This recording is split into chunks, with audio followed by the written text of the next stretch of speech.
بسم الله الرحمن الرحيم. الله ولي الذين آمنوا يخرجهم من الظلمات إلى النور. ہر وہ عبادت، ہر وہ کیریکٹر، اخلاق حسنہ، ہر وہ معاملہ اور ہر وہ کردار جس کے اوپر قرآن کریم کی اور محمد الرسول اللہ صلی اللہ علیہ وسلم کی موافقت کی مہر لگی ہے، اہل السنہ والجماعہ اس کو لازم پکڑتے ہیں، اس کو لازم پکڑتے ہیں، اسے قبول کرتے ہیں اور اس کو دنیا کے سامنے بیان بھی کرتے ہیں. اور اسی طرح ہر وہ عقیدہ، ہر وہ عبادت، ہر وہ عمل، ہر وہ کردار، ہر وہ اخلاق، ہر وہ معاملہ جس میں کتاب اللہ اور سنت رسول اللہ کی مخالفت ہے یا اس کے اوپر ان کا بیان نہیں ہے، اس کی وہ مخالفت کرتے ہیں، اس کا رد کرتے ہیں، اس سے دور رہتے ہیں. بات سمجھ میں آئی کہ نہیں آئی؟ یہ پہلا امتیازی خصوصی ان کی شان ہے. چاہے کوئی بھی اس عقیدے، اس اخلاق، اس کردار کو بنانے والا، سنوارنے والا ہو، اس کو کبھی بھی اپنی خاطر میں نہیں لاتے اگر وہ قرآن و سنت کے مطابق نہیں ہے. بخلاف اہل بدعت کے اور اہل ضلالت اور گمراہ کے. جو گمراہ اور اہل بدعت ہیں وہ کیا کرتے ہیں؟ وہ ان دونوں سرچشموں سے اعراض کرتے ہیں، ان دونوں سرچشموں سے منہ موڑتے ہیں اور وہ اپنے دین کو، اپنے دین کی بنیاد اور اساس کو اپنے پیروں، بزرگوں، اپنے بنائے ہوئے خود ساختہ اماموں، فقیروں، ان کے اقوال اور ان کے کرامات اور ان کے بیانات پر رکھتے ہیں. بزرگوں نے فرمایا ہے. کون سا بزرگ ہے؟ پتہ ہی نہیں. کب مرا؟ پتہ ہی نہیں. کب پیدا ہوا؟ پتہ ہی نہیں. بس بزرگوں نے فرمایا ہے.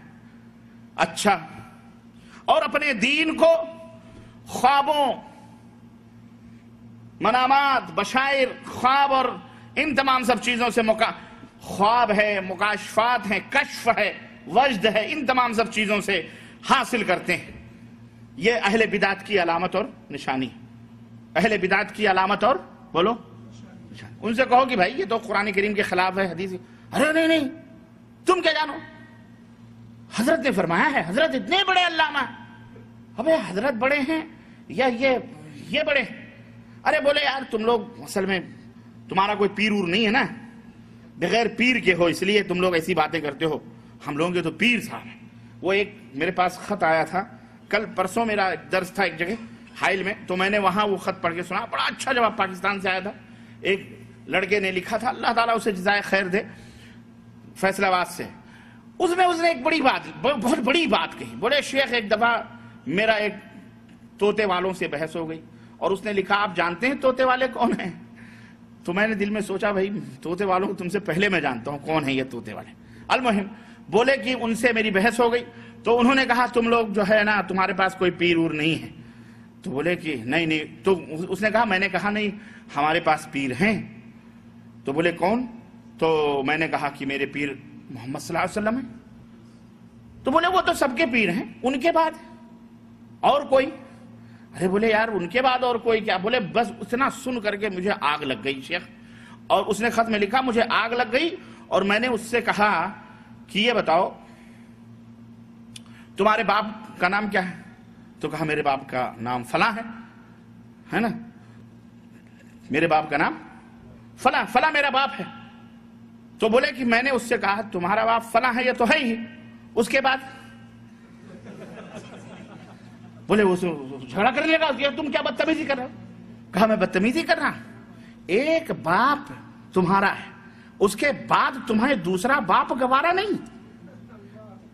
ایک باپ تمہارا، تمہیں دوسرا باپ گوارا نہیں، اور ہمارے پاس ہمارا پیر نبی، اس کے بعد تمہیں دوسرا پیر گوارا کیسے ہوا؟ کتنا پیارا جواب دیا اس سے. دیکھیں کبھی کبھی بڑے اچھے جوابات ہمیں تو پتا بھی نہیں تھے، لیکن اچھا جواب اس نے. دوسرا باپ تمہیں گوارا نہیں، دوسرا پیر کیسے تم نے گوارا کر لیا؟ اور اللہ کی قسم یہ وہی جواب ہے جو ابو بکر صدیق اور عمر فاروق اعظم اور صحابہ کرام نے اس وقت دی تھی جب قبیلہ بنو حنیفہ نے اور یہ کون تھے قبیلہ بنو حنیفہ؟ یہ وہ لوگ تھے جو نبی کی خدمت میں آ کر ایمان قبول کیا تھا انہوں نے، بیعت کی تھی، نماز نبی کے پیچھے پڑھتے تھے. جب اپنے وطن گئے انہوں نے جا کر وہاں اذانیں دینا شروع کری، نماز پڑھی، وہی طریقہ جو نبی صلی اللہ علیہ وسلم نے بتلایا تھا، وہی صدقہ، زکوٰۃ، خیرات، اذان دینا، نماز پڑھنا سب کچھ جاری تھا. اسی کے اندر قبیلے بنو حنیفہ میں ایک شخص پیدا ہوا مسیلمہ نامی، اس نے نبوت کا دعویٰ کیا، کہا میں نبی ہوں. قبیلے کی حمایت حاصل ہوئی، کچھ لوگ تھے یا سارے کے سارے، انہوں نے کہا کوئی بات نہیں، ہمارے نبی تو محمد صلی اللہ علیہ وسلم ہیں، تم نے بھی نبوت کا دعویٰ کیا ہے، کوئی بات نہیں، تجھے بھی نبی مان لیتے ہیں، قبیلے کا بڑا آدمی ہے، تجھے بھی نبی مان لیتے ہیں. جب یہ خبر صحابہ کرام کو ملی، کہا ایسا کیسے ہو سکتا ہے کہ میرے نبی کے مقابلے میں کوئی دوسرا نبی بنایا جائے؟ ایسا نہیں ہو سکتا. تلوار اٹھائی، صحابہ کرام کو جمع کیا گیا اور فوج کشی ہوئی اور کہا گیا نبی کے مقابلے میں دوسرے کو نبی کیسے تم نے تسلیم کیا؟ اور جہاد کیا اور ایک ایک کو قتل کیا جنہوں نے اس کو تسلیم کیا تھا. سوچئے یہ کون لوگ تھے؟ یہ کلمہ پڑھنے والے، نماز پڑھنے والے، روزہ رکھنے والے، نبی کے پیچھے نماز پڑھنے والے لوگ تھے. تو جب نبی کے مقابلے میں دوسرے نبی کو انہوں نے تسلیم کر لیا، حالانکہ نبی صلی اللہ علیہ وسلم کی نبوت کا انہوں نے انکار نہیں کیا، وہ لا الہ الا اللہ محمد رسول اللہ بھی پڑھتے تھے، لیکن صرف نبی کے مقابلے میں لا کے اس کو کھڑا کر دیا اور ان سے قتال کیا گیا، ان سے جنگ کی گئی. اور آج تم نہ جانے کس للو پنچو جمن سبراتی کو رسول اللہ ہی نہیں اللہ کے مقابلے میں لا کے کھڑا کر دیتے ہیں. یہاں خواجہ کا سکہ چلتا ہے، یہاں خواجہ کا سکہ چلتا ہے. بے حیا، بے غیرتو، بے شرمو، تمہیں ہم کیسے مسلمان تسلیم کریں؟ یہ ہمیں سوچتے ہیں، ڈھونڈتے ہیں کہ کہیں کوئی دلیل مل جائے، ملتی نہیں.